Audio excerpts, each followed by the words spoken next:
What's going on, guys? Welcome to In the Zone. I'm your host, Garrison, and today we're going to go ahead and get into a full-length interview. But if you're new to the podcast of In the Zone, we go into various different types of zones, right? We go into mental minutes or those mental game hacks to help elevate your performance. We have deep dive education ones, which we'll kind of get into a little bit in this full-length interview today.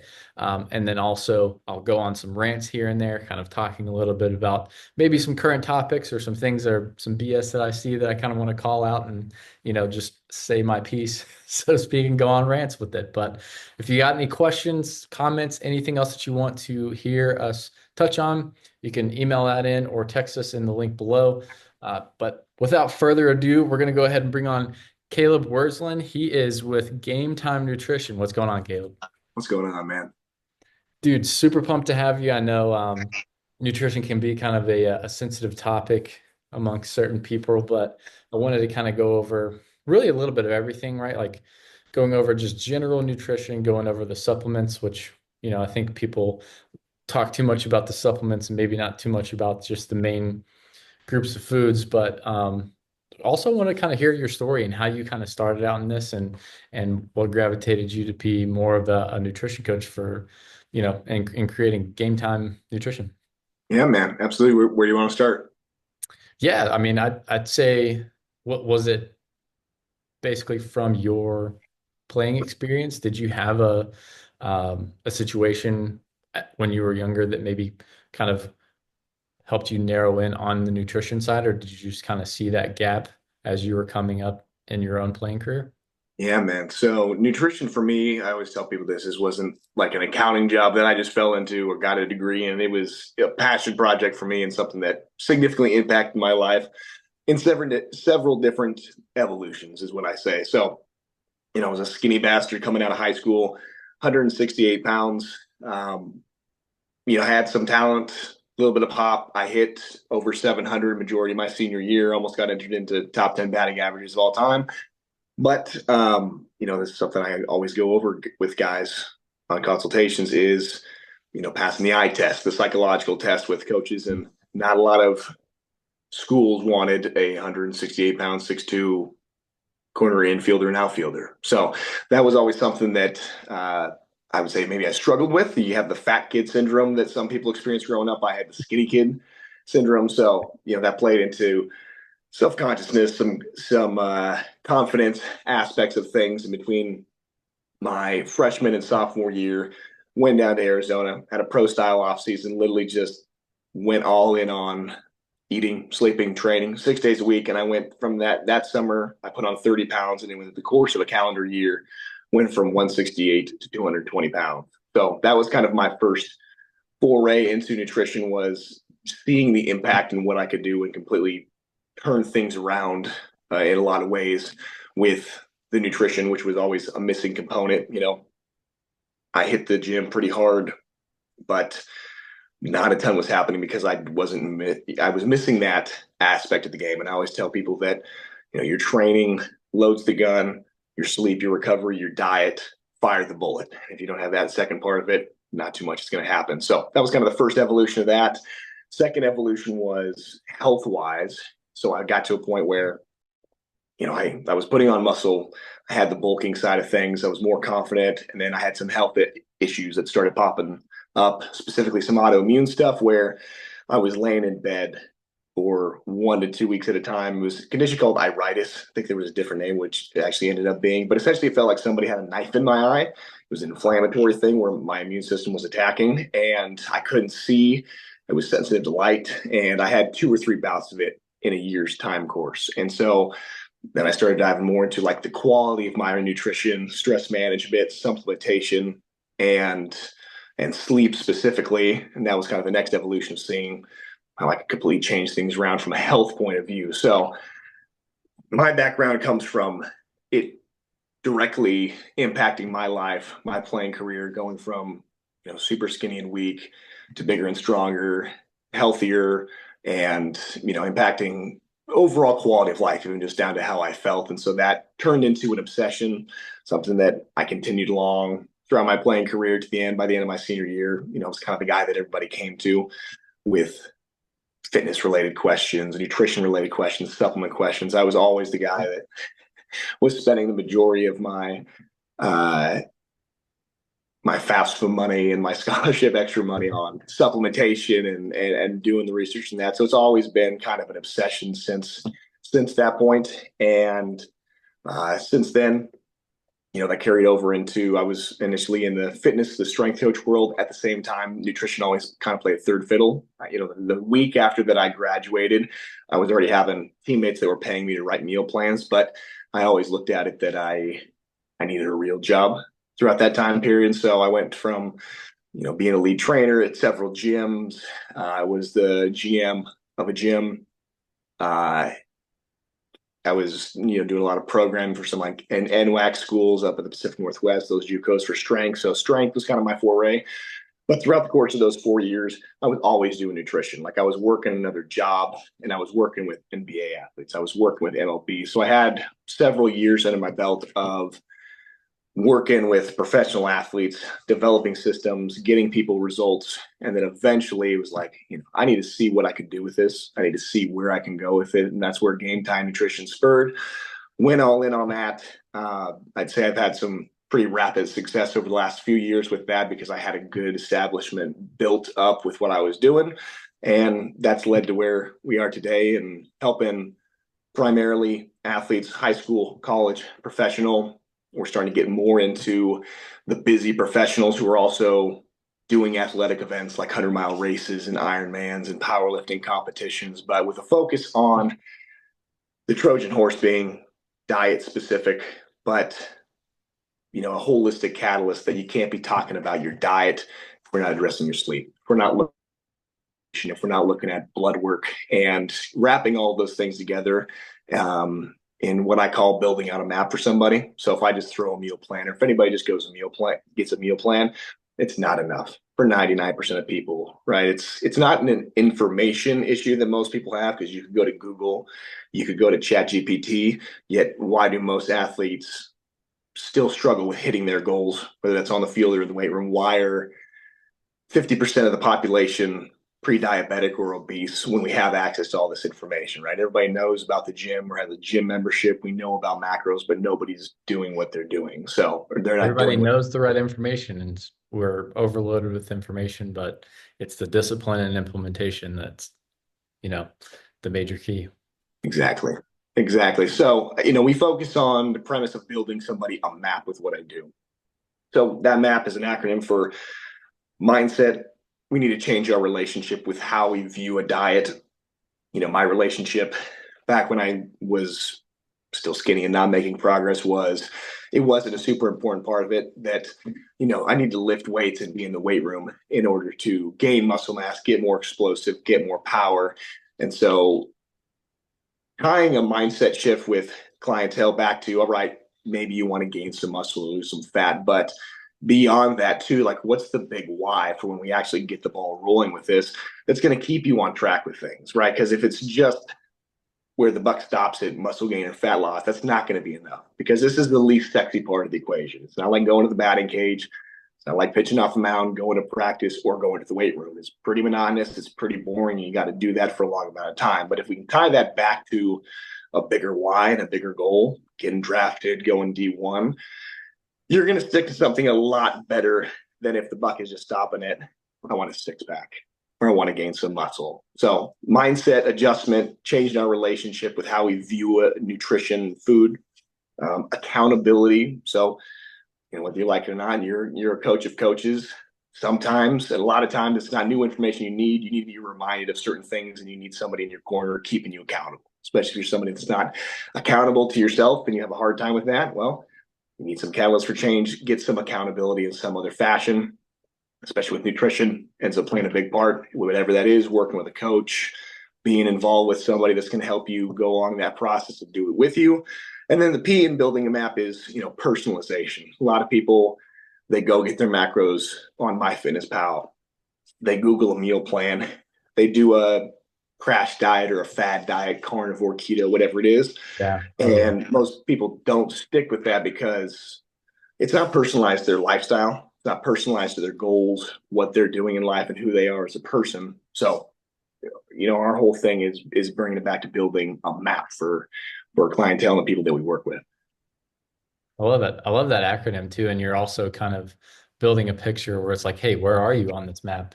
Right? You don't want to be in China. Like there's probably a geological thing here too. And I've talked about this on previous podcasts where it's like, hey, if you live in the South where there's a lot of fried foods and stuff like that, like, hey, we're gonna have to kind of work around those lifestyle changes versus like being in the Pacific Northwest where there's a lot more, Asian influence or maybe sushi and things like that. It's like, hey, we got to figure out what you like to eat, but also what's probably better for you to eat too. Because you don't want to be, crushing Chick-fil-A and stuff all the time. 100%. Right. Yeah, that's a another point of conversation with looking at what's the goal, what's the time of the year, and that's a lot of questions I get asked. What foods should I be eating? Should I do this? Should I do that? And the frameworks that I work behind and that I display with people on our initial conversations, we're talking about something I call the triangle of awareness. I didn't coin this phrase, but the triangle of awareness is essentially three parts of performance, body composition, or health and longevity, right? And asking somebody exactly where are you right now? What's the goal with that? And sometimes, typically by the end of the conversation, that goal might change because they actually realize this is actually what I value. This is actually my goal. After looking at the entire picture of what I'm doing, maybe I don't want to put the effort into being 10% body fat, or maybe I don't want to eat in a way that's necessary to be a high level CrossFit competitor because I just want some abs, right? And so that with that triangle, I always tell people that when you initially first start out with this, whether you're an athlete that's initially starting to train intensely, or your general population person that's just getting to the gym, you're going to increase all three of those vectors simultaneously. But the more extreme you get, the deeper you get into this. So going from junior high to high school, from high school to college, college to the pros, the more extreme that you get, the more each of those two goals or each of those two aspects is going to suffer when you focus on one. Hmm. For example, if you're trying to really optimize body composition to the nth degree, IFBB pro bodybuilder, you're not going to perform like a CrossFit competitor and you're not going to live to be 109 years old, right? But those are the things we're sacrificing, and that's the goal. If you're trying to be a world-class Ironman or do 100-mile race, we really don't care what your abs look like because that's the one what you're getting paid to do, or that's not what you're primarily looking at. Excuse me. And then if you're trying to be 109 years old, again, you're not going to probably be a top level IFBB pro or a top level CrossFit competitor. So, as we go further into each of those directions, there's going to be some trade off because everybody wants to gain muscle and lose fat at the same time. And it's like riding two horses with one butt. You're not going to go anywhere fast if we don't have a primary focus. Mm-hmm. And Yeah, when it I guess relates, we're finding that end goal of like, hey, is it the performance side of throwing hard or hitting the ball harder and further, or is it the longevity piece? Like, no, it's spot on. When you find out, hey, this is the end goal, like a pro guy might be coming to you for something totally different, where he's like, hey, I need to just have a little bit more longevity so I can stay healthy for 5 more years throughout this contract, versus, like you said, a kid in junior high who's just starting out and he's like, hey, I'm trying to just grow and make sure that I'm big and strong and athletic enough and putting myself in a good position in order to, project and keep developing. yep. And the nice thing with athletes is that tends to somewhat take care of itself because of the seasonal aspect of things. That's something that's a little bit more broad and something we've got to focus on identifying with like a general population coach or busy professional C-suite executive where we've got an entire year that's not necessarily dedicated to one thing. We want to periodize certain things and pick those focuses because at some point what I break it down to after that is that, all right, let's identify our goal, but that goal can change. Let's hit what the primary objective is, and then we can periodize things and switch them as we go along. But what's the main focus right now? Let's sprint towards that as fast as we can. For an athlete, the next step beyond that, the framework, is my 4 seasons approach to that. So that's where each of those focuses has a time and a place during the year. The off season is for body composition, right? We're not playing games.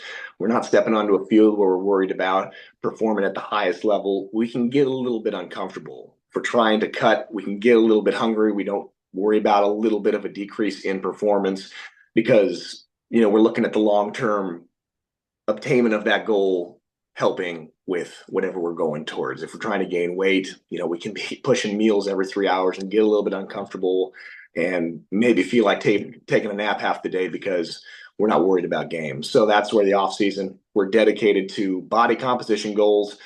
For some people, if they're like in a gap year, right, we might have an entire year worth of an off season where we're really focusing on that. Once we get to the preseason, that's a prep phase. So depending on if you lost weight or you gained weight, we want to spend a little bit of time with you getting used to those new leverages, getting used to a new body, playing, lifting at that new feel.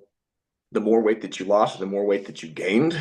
We want to get you stabilized and in a maintenance mode earlier, a couple months out from season. I get some guys that come in, we gain 30 pounds in an off season. It's pretty much a whole new body that you're playing in. I don't want you bulking all the way into season. I want you to get comfortable with where you're at. Like, we want to hit our goals, but then we want to get you used to lifting and playing and moving around at that newfound body weight. Somebody lost weight. The last thing that we want to do is continue cutting into season, right? Because you're going to go into season under recovered, in a deficiency. By the halfway point of the season, performance numbers are going to be dropping off the table, right? Because you started off Oh in yeah. a lack of energy state, and then that's just going to keep spiraling down. So, And guys travel a lot and, college or yeah. even minor league level, any level really, all that and travel ball too. I'm sure we can touch on that here in a little bit, but all that is probably fluctuation of their lifestyle and what they have available for food. And I've seen it where guys drop a lot of weight as they go on through the summer because it's, you know, maybe it's less water intake, but also with less readily available food because they didn't plan ahead of time. Mm-hmm. Exactly. And that's where like the in-season approach would be different from the off-season, in that I just care about you performing, maintaining what you built in the off-season. If you Yeah, of can course. continue, adding on to that because you're a starter and you've got the bandwidth for that. But the last thing you want to do is start going backwards, which 90% of people do, right? They end the season 10, 20 pounds lighter and they're starting the offseason fresh again. So where that approach comes in is some guys like eating more before game. Some guys like eating less. I don't really care. It's just about optimizing that preference. If you like playing a little bit hungry, I still want to try to get something in. Maybe we're using strategic carbohydrate supplementation liquids so that you're still playing hungry, but we're still getting in some fuel. Or the guy that wants a couple meals in before. On the back end of that, though, we need to make sure that we're eating enough to recover. So that's where like the post game comes into play, and that's also where in-season approach. Usually by the halfway mark of the season, we're going to start eating crappier foods. We're going to start going to McDonald's and trying to get in 1,000 calories. Like, we don't want that to be the entirety of your diet. But when we look at, again, what's the goal? I don't care about your abs right now. If going and getting 1,000 calories worth of burgers and fries is going to allow you to recover and allow you to step on the field performing because we're not slipping into a steep calorie deficit, let's do that. Let's pull that card when we need to at a certain point of the year. I don't want to do that the rest of the year, but when it's time to pull out that card, let's do that. I still want you to get a decent diet in the rest of the time, but at a certain point in season, calories are king. And if whatever we need to do to get that in, because we also look at, what starts happening with why guys start losing weight. One, stress hormones are pretty dang high. Cortisol and adrenaline, those things that you need high to perform during a game, they're going to be high, which is reducing your appetite. You need that, but if it's reducing your appetite, you're not getting in the calories, you're probably not going to be recovering very well. The travel, the lack of sleep, going 2 to 5 hours without eating meals multiple times per week, eventually that just starts cascading. So if we need to go get in, a happy medium between crappy calories and just high calories, I don't want you going eating deep fried ho-hos, but if we can go get in some relatively decent things, I'm willing to make that trade-off for a certain amount of time. And the final piece of that puzzle is the recovery phase. So right after a season, before guys heads into the next off season, we want to take them into recovery phase. Again, it's a prep phase like the preseason where it could be a couple weeks. It could be a couple of months, depending on how long your season was. Did you get injured? How stressful was it? And that's where we're focusing on micronutrition, fiber, nutrient density with your diet, focusing on the sleep, getting hormones back to homeostasis, because regardless of what your age is, it probably took a hit with stress levels, the diet, all of that. And so that's what we're focused on, getting the body back up to a homeostatic standpoint, which is a normal place, focusing on your sleep, your micronutrition, your supplementation strategically. So then you're prepped to actually go make gains in the off season, optimize that versus just going in and getting hurt because you were heading into a full lifting off season underprepared. So that's a lot of information, but kind of the framework for how I base things based on the time of the year. No, I love it. And you mentioned blood work and stuff. Like, what's some of the entry level testing that you do to kind of help find out where they are on that map before you Yeah, kind of man. get started? So there that's going on quite a bit at the D1 levels. I got a good friend, a former client that's the assistant coach for basketball at Texas A&M, and they're doing full blood panels, testosterone, estrogen, which a lot of people aren't looking at. I do like to look at it, even if you're 18 years old. Reason being, even though we Everyone's can't, different. Yeah.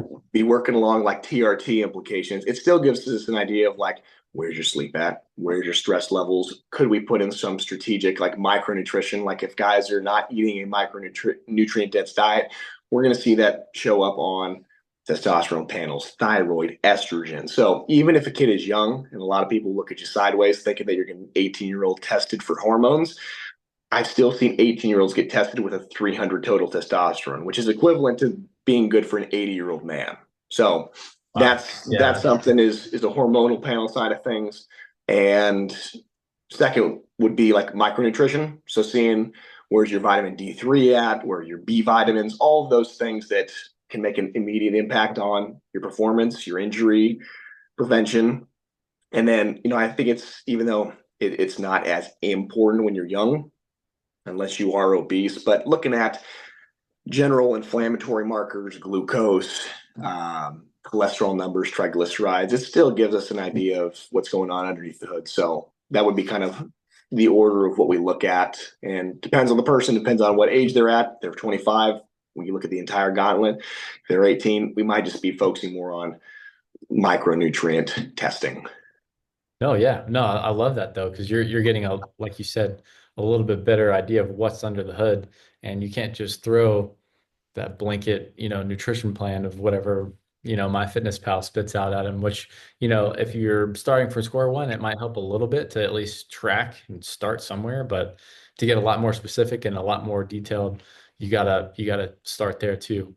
One thing before I kind of go into some other questions that I had for you was the study and findings that I found about like an opportunity versus vulnerability window, right? And I think we talked about this a little bit before Yeah. off air with Andy Galpin, that he's a PhD, but he basically says that bone mass growth peaks 3 to 6 times the normal rate for guys, usually within a 13 to 16 age window. Obviously, it's a little bit different because everybody's going to mature a little bit differently. But I saw that and I was like, wow, that alone does not alone just for, pure development and learning how to get stronger and develop your body and learn how to peak um, your body for performance, but also the nutrition side. Like if you're super vulnerable or you have super opportune times within that bandwidth of time, right? Like that's the best time for you to start tackling all this stuff down, right? Don't wait until it's, you know, 17, 18, or when you're in college, right? Because then that larger opportunity is kind of past you already, right? Yeah. Yeah.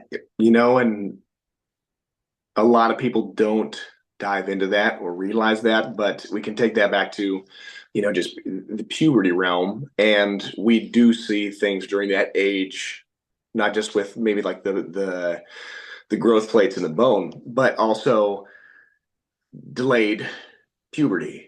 Hmm. If that Late bloomers, opportunity sure. aspect is not present, right? If we're under fueling in relation to the amount of output that an athlete has, because most people look at like sports as healthy. If you're doing travel ball 12 months out of the year, it's not a healthy thing. I'm not saying you shouldn't do that, but when we're looking at these things, you might, especially if you're not putting any emphasis onto the fueling side of things, you're under fueling, then that is where you might be doing your kid more harm than good, Hmm. right? And that's Well, where, and that's usually where most kids are doing all that travel ball circuit too, right? Is that exactly. 13 to 16 age window, and they're going to, you know, the Wendy's or the Burger King, or, I mentioned Chick-fil-A earlier, right? Like, Yeah, if that's what you have available, that's great. But if you're not doing anything else, like maybe even just getting some type of fruit in for like a quick carb before versus, pounding in an whatever kind of energy drink or something that they might have, it's it's not gonna be ideal for them. And I have a story to kind of tell with that too. But it's seeing that kind of unfold, and you're like, hey, like your your kids are probably not going to get away with this for very long. They might perform well here and there, but long term, and as they get older, one, it's not developing good eating habits, but two, it's also, setting them up for failure later on down the road. And why I think, and I've had several athletes within that age range too, especially within the last 5 years, where they've had growth plate issues. And I think that's highly dependent on the nutrition side. Kind of curious to hear your thoughts on that too. 100%. I, I tell people that nutrition is going to be tied into every aspect as an athlete.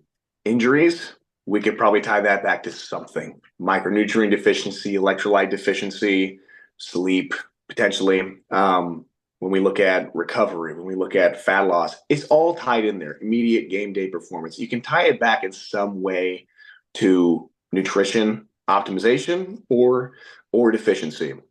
And yeah, when we're looking at that aspect of what you should be eating as an athlete, I do like to use the 80-20 rule, right? Where and that's even like in season, right? Where we might be sending guys to go get 1,000 calories of McDonald's, but if you're eating a 4,000 calorie diet because that's your need, you're still getting in 3,200 calories of other quality things, which is what I recommend. So even in that case, even if you're still eating that food, like the majority of your diet, 80% should still be that quality base. And if we're missing out on that, which is a big thing, because when we first start out with clientele, we do a full week of intake, right? We're tracking not just the macronutrition side of things, but also the micronutrition side of things. And I will tell you that 90% of athletes are severely deficient in most of the key nutrients because of those things you're talking about, right? They might be going to McDonald's and going to Dutch Bros or Starbucks and eating 3,000 calories. So maybe we're covering the nut there with caloric load. But when we look at the micronutrition side of things, we're completely off the mark. And again, when we look at those things like injury prevention stuff, if you're even slightly dehydrated, you are increasing your odds for injury by 20 to 30% right from the get-go. We start talking about things with micronutrient deficiencies and growth plate development. If we're not getting in the zinc, the iron, the vitamin D3, those are the things that are directly correlated to bone mass, bone composition, and with growth. And you have such a high need for those things during that puberty period. It's kind of like at birth. We have this specialization of looking at key nutrients when people are a baby. When you're going through puberty too, you've got such a high need for those things because your body's just rapidly changing.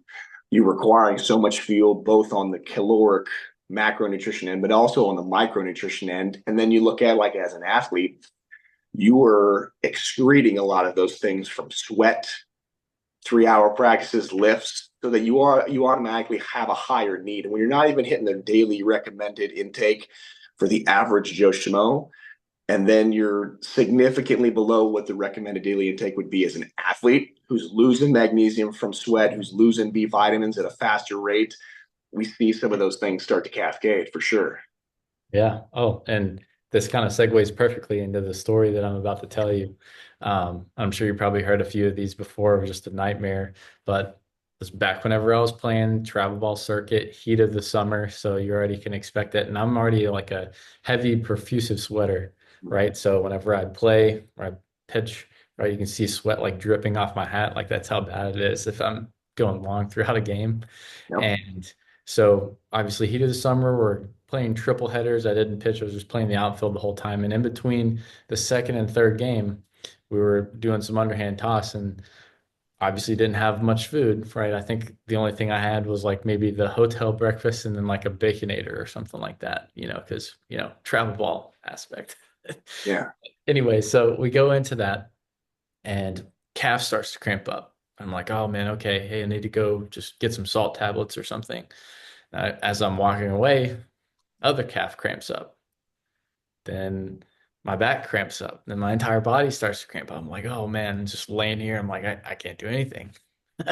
Right. So I'm over here definitely just drinking nothing but water. So I didn't have much electrolytes replaced from that. Right. So you're probably kind of diagnosing me as I'm going through this, but also didn't have a lot of that in the diet that I was eating. I was almost eating too clean from what this nutritionist said. I was like, hey, like you need to kind of mix in some stuff where you don't have to eat nothing but fruits and meat, right? Like before carnivore was even really a fad, my parents kind of did that already. So, kind of just being around and being in that household is also a reality of what I ate, right? Right. So, Yeah.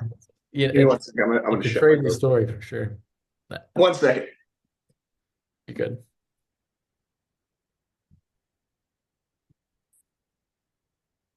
But anyway, honestly, Garrison, when people come to me and we are talking about muscle gain, weight gain with athletes, that is the number one thing.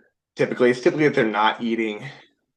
No, I'm not going to say never, but that they're just eating crappy food and they can't gain the weight. A lot of times it's that they are eating clean, quote unquote, right? They're eating healthy, but huge That has focus on different uh meanings for everyone, right? Like what is 100%. healthy. Yeah, Yeah. 100%. And a lot of times, too, when we're talking to these families like in California or Washington, where, they're eating proteins. They're eating a variety of fruits and vegetables and stuff. Your typical, well balanced diet for the average population. Um, but when we look at that, it's probably too much of an emphasis on protein, right? Protein, to a certain extent, yes, very necessary.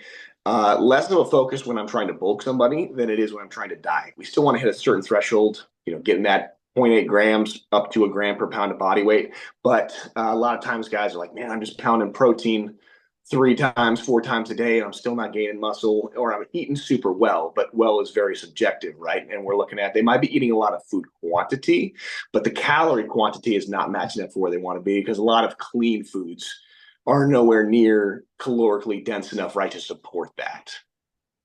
Yeah, no, it makes sense. And you got to make sure that you're getting that in. And I like the fact that you said, when you're maybe in a quote unquote more cutting phase or, in the off season, when you're trying to lean out, you're focusing a little bit more on the protein intake because it takes more energy to burn that protein, right? Versus the the latter where it's like, hey, you have all these carbs, you can kind of rip through those pretty frequently. Do you ever give any athletes suggestions on maybe the timing of when they maybe eat certain foods?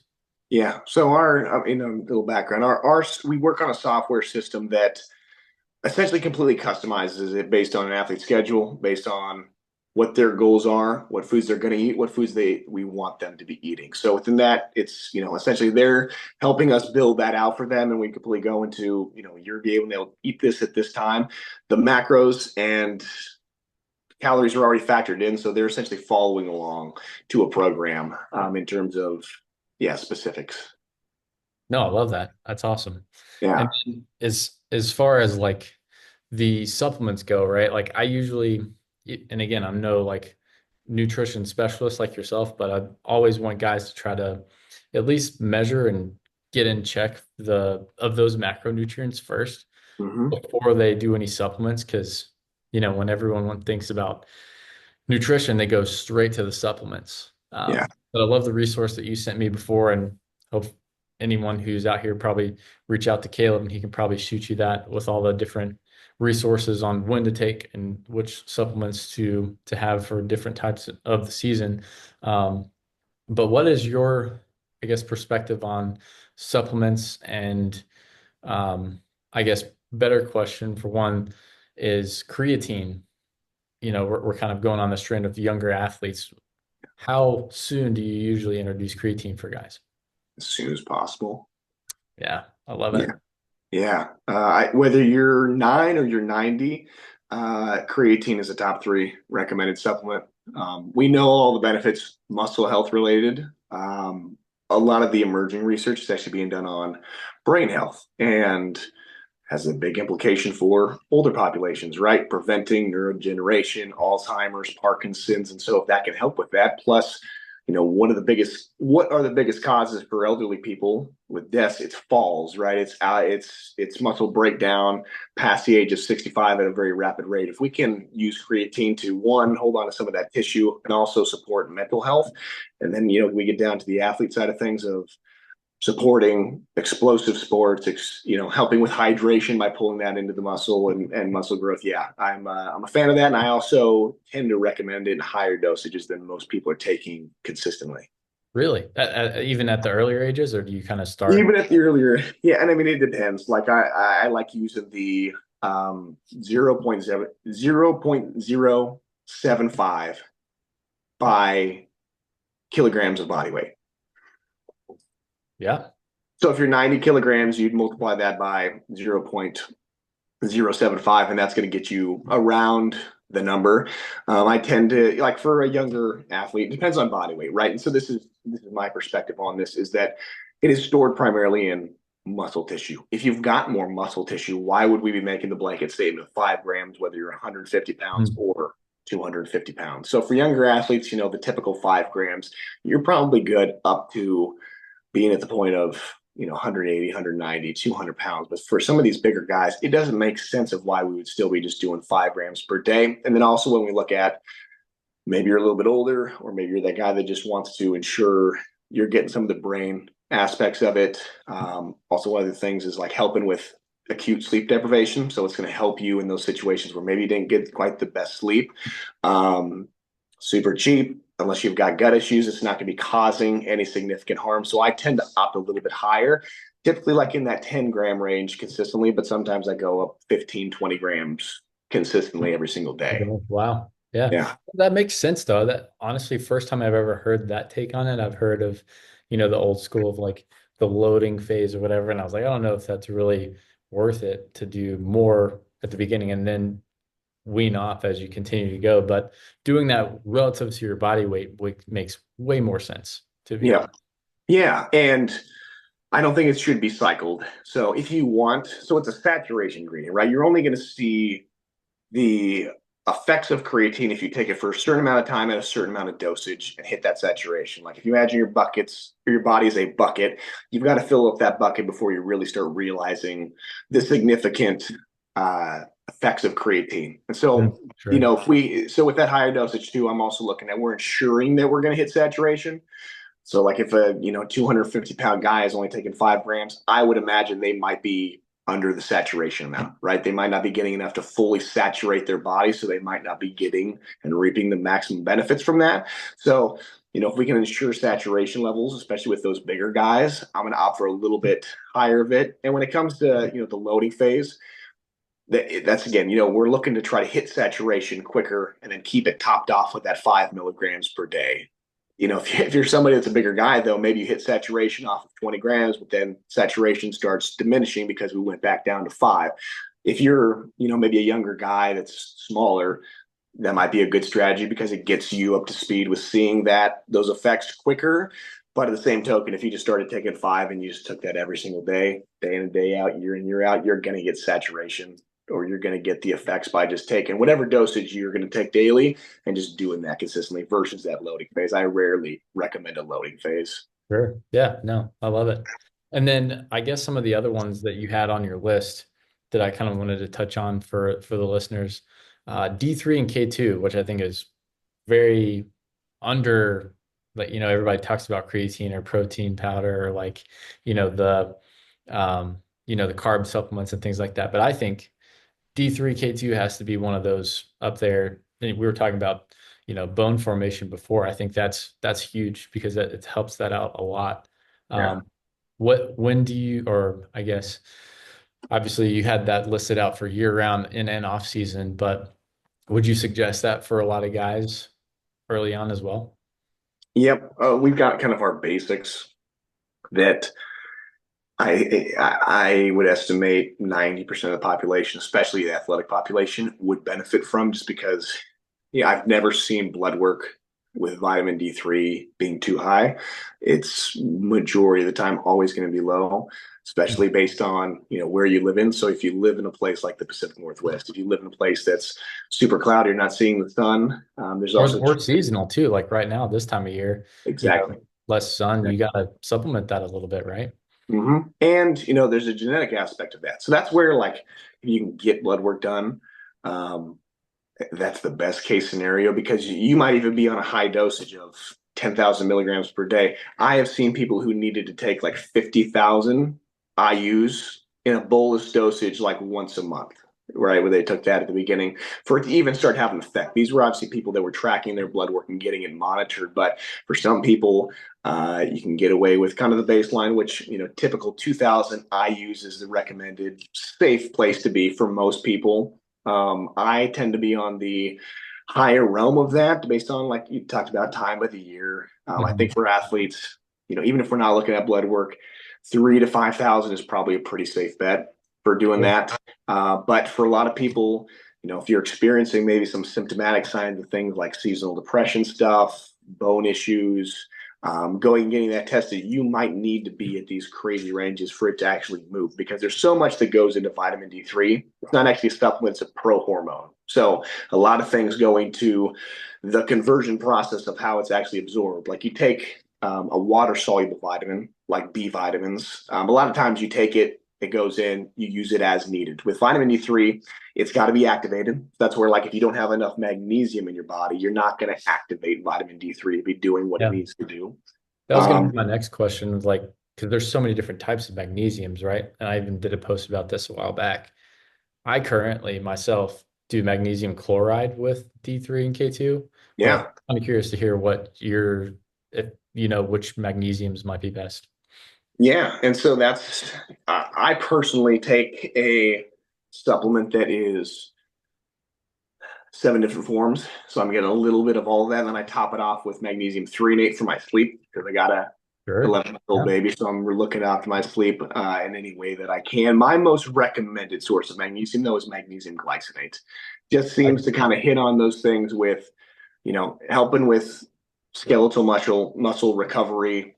It tends to hit on the sleep aspect of things. So helping guys get into that rest and digest nervous system state. So that tends to be my most recommended one. But It is a kind of a catch-all one, right? For the it magnesium. is, and it's we kind of get into it. It's kind of splitting hairs. I think that something like magnesium threonate.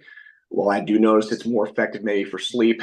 For an athlete, it might not be the best for replenishing skeletal muscle magnesium. So, for that purpose of like hitting multiple things, because a lot of people maybe don't want to take 3 different magnesium supplements. That's where I might recommend like the Bio Optimizers one, or I use one called Unwind by Natural Science Creations, which has multiple forms. But magnesium malate, magnesium glycinate, tend to be my most recommended ones. Each form does something a little bit different, has a little more preference, but getting some type of magnesium in at the end of the day is probably better than nothing. We break it down to Oh, like absolutely. the barrier to entry, but yeah, magnesium in some fashion is something that pretty much everybody's deficient in. We're not getting a ton of it from our diets. Yeah, it's sad to see is a lot of that is because of that deficiency in some of our diets, but also, you know, some of the foods are being replaced with all this little enriched, or probably a terrible term for it, but it's unriching food from all those vitamins and nutrients, and just putting it in with artificial stuff, or maybe some stuff we don't even realize too. It's Yeah, really sad. 100%. And the thing is, like, you look at where you get magnesium from.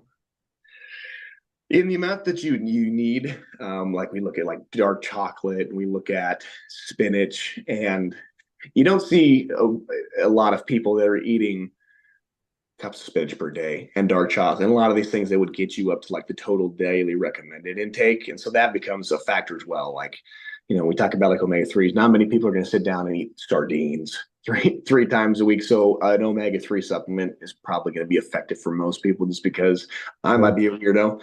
I might eat a lot of these certain things and put cacao powder in coffee and do that. A lot of people aren't that. So that's where we kind of got to meet them, where the road meets the pavement. What are you going to do versus what's the most ideal or the most optimal? And most people are not like it. Magnesium and not found in very many foods. Hmm. Yeah. Versus like I think we were talking about spinach. Calcium is actually found a lot more in spinach versus like, the general thought process of some people are like, oh, hey, milk has calcium. And I was like, not as much as you think. Yep. Yep. And yeah, I typically recommend some dairy in the diet for that, but getting it in certain amounts. But I noticed in your story you said that you get dairy at night. Is there a specific hack to that or? yeah, I'd say that there is. One hack I would say would be slower digesting protein. So I'm getting, casein protein, which is going to help with that. It's going to help with some blood sugar stabilization throughout the night. There's actually some peptides within dairy that can help with sleep onset, melatonin rising up. There's actually a sleep supplement that I will recommend at times that is in some of these sleep formulas that I've used. It's called Lactium, which is a peptide directly taken from milk. So that whole thing, like people used to drink warm milk before bed. There's actually probably some merit to that. Yeah, that makes sense. Yeah. Well, what about other, I guess, you're mentioning sleep a lot, and you mentioned, you know, a very common form that people take, but is there anything else that you recommend for maybe people who don't get enough sleep that could help kind of supplement them a little bit? I hear some mixed reviews for certain people on that. Just kind of curious. On like sleep supplementation Yeah. specifically. Yeah. Yeah, and that's man, it's a catch-22. I joke a lot with my clients, and I'm going to just become a sleep coach because almost 100% of the time, when we have conversations about diet or I start working with somebody, inevitably it leads back to sleep in some form or the other because that is a bottleneck for a majority of people, right? And why it's a catch-22 is because supplementation, yes, across the board, you start taking magnesium and you're deficient, which most people are, you're probably going to notice some improvements in sleep. But if we're not targeting sleep hygiene, if you're not getting off your phone screens, if you're taking caffeine at 7 p.m., no amount of supplementation on earth is going to help. So it's definitely part of the equation. We get a lot of success with clients with that with this supplementation for sleep. But we also have to look at, all those other aspects because sleep is such a multifaceted thing, right? People could be struggling with hormones, like when women are going through menopause, or there's a hormonal imbalance that could be disrupting that. So it might not be sleep supplementation per se that benefits them, but getting estrogen in balance might be the thing for that. But if I was to make general across the board Yeah. recommendations, Everybody's probably different. Yeah. everybody's probably different. But I would say what most people struggle with, one, getting out of sympathetic nervous system, right? Mm, very true. Most of us, or right, so it's sympathetic is fight or flight, parasympathetic is rest and digest, right? Yes. Yep. Yeah. That's right. So most people, whether you're an athlete or whether you are just a professional, they have a hard time unwinding, right? They have a hard time getting into a state where they're actually relaxed, whether that's from late practices, late lifts, caffeine, Late games work, too. Yeah. late games. Yeah, because we talked about going back to that conversation about in season when those stress hormones are significantly higher, which might be reducing appetite. That's also going to impact your sleep. So anything late that's still in that mode, we got to kind of switch gears if you want to fall asleep and stay asleep. So when we look at that, I usually for clients will put in a PM priming stack to where we don't want things that are knocking us out right away. This would be like after your practice, after your workday, after your last lift, to where we want to get those gears switching right off the bat. So that's where magnesium would come into play. Something like L-theanine, which it comes from green tea, that helps lower cortisol, increase brainwave states, conducive for sleep. Ashwagandha, phosphatidylserine, Those are some things that are going to be lower in cortisol, help us to relax, but not knock us out. So I like that PM priming principle. There's a bunch of different things that we can put in there for that based on the person. Um, as we start getting closer to sleep, that is some place where, we look at the individual. If you're somebody that, like, do you suffer with sleep latency, so you have a hard time falling asleep, or do you have a hard time staying asleep? If you're having a hard time falling asleep, that's where we might bring in something like melatonin, right? Which is going to increase the sleep latency. Doesn't do as much for us though for like staying asleep, but like melatonin definitely has its place.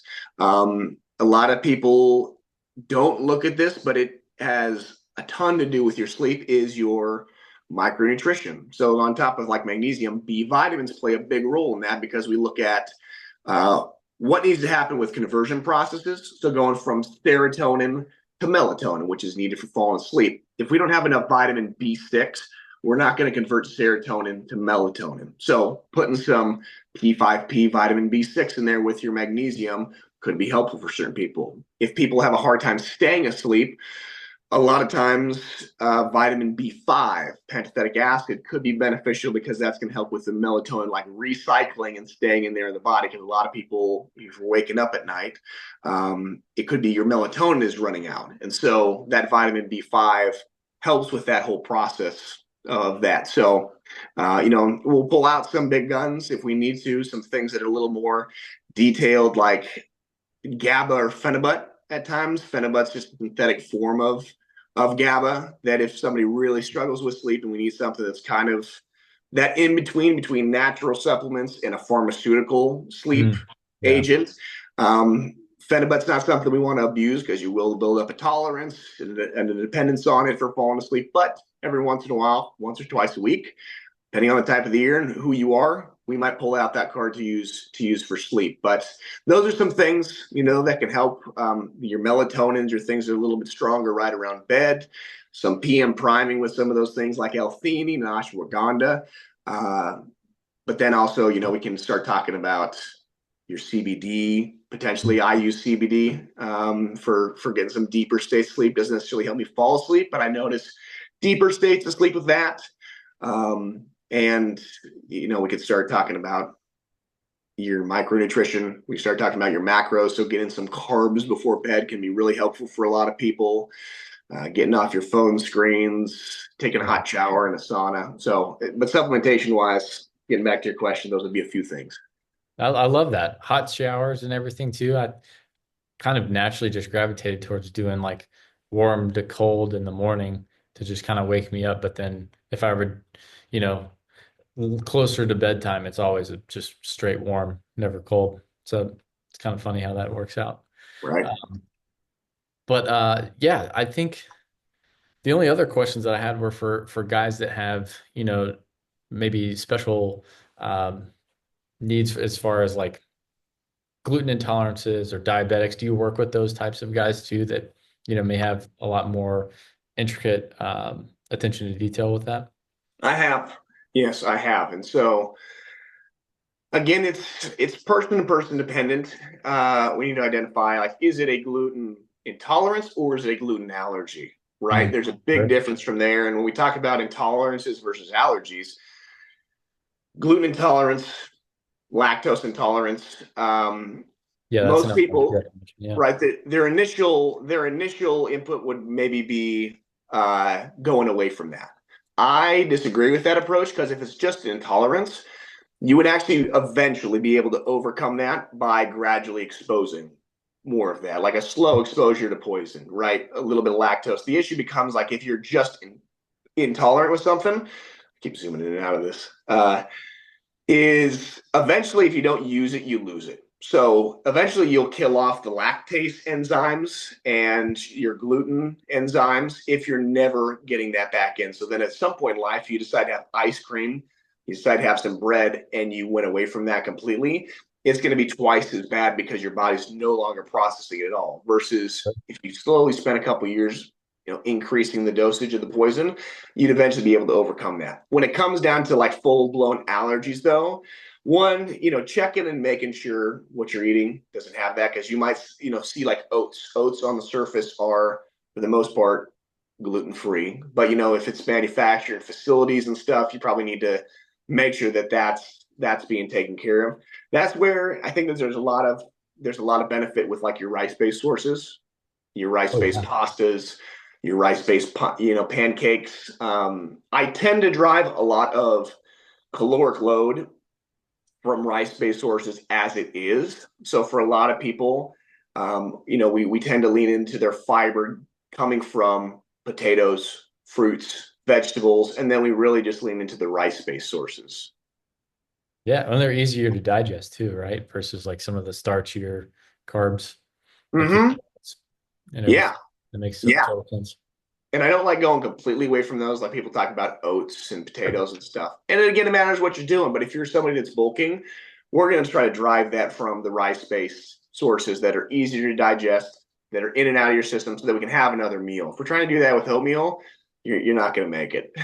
You're going to be It'd be bloated and hard to get that down too.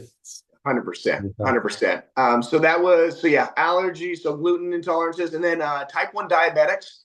So potassium ends up being a big one for them for like stabilizing blood glucose. So that we really want to look into electrolyte intake when it comes to them, especially, if you live in hot environments, if you're burning through a lot of electrolytes, but potassium, something again, majority of people are deficient in, a lot of people aren't focusing on, but for diabetics, potassium ends up being a huge focus that needs to be happening for things across the board. Hydration, making sure that we're playing at a high level, and even stabilizing blood glucose. So, and then, after that, for monitoring blood glucose, fiber intake can be helpful for that.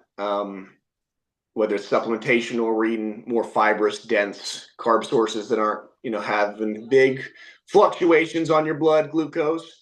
We can input some maybe supplementation like berberine, right? That's stabilizing blood glucose a little bit more around your meal times. So those would be a few things around that. Whey protein with meals tends to regulate blood glucose. So we can throw in a whey protein shake with each of your meals and have a good blood glucose response. Postprandial walks or some activity. So, after you're done eating a meal, which is postprandial, you get some type of activity in, whether it's a little bit of walk, stationary bike, just something to get that glucose disposal working right. Stan Efferding was really big on that. I did the vertical diet for a while. He's just like, hey, right after you just go on a light walk or just, Yep. help you And that's where I digest stole it. that And I was from. like, wow, that makes total sense. Yep.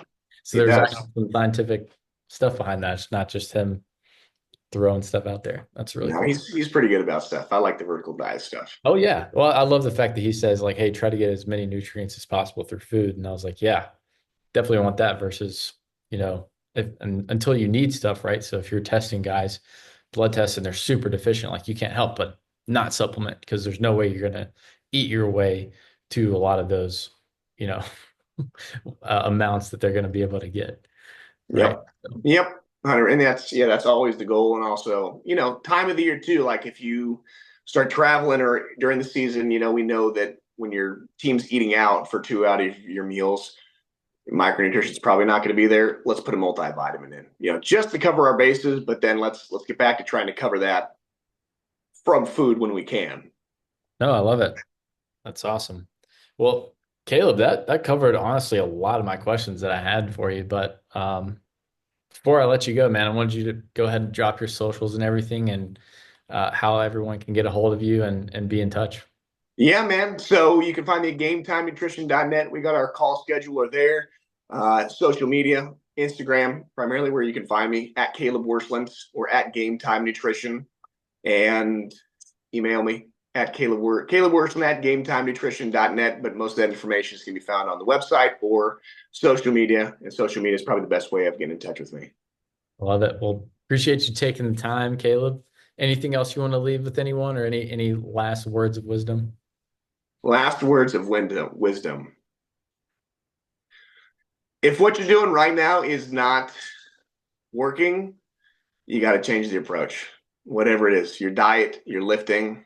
If it hasn't worked up to this point, or you haven't accomplished what you wanted to accomplish doing it your way, it's not going to happen by accident in the future.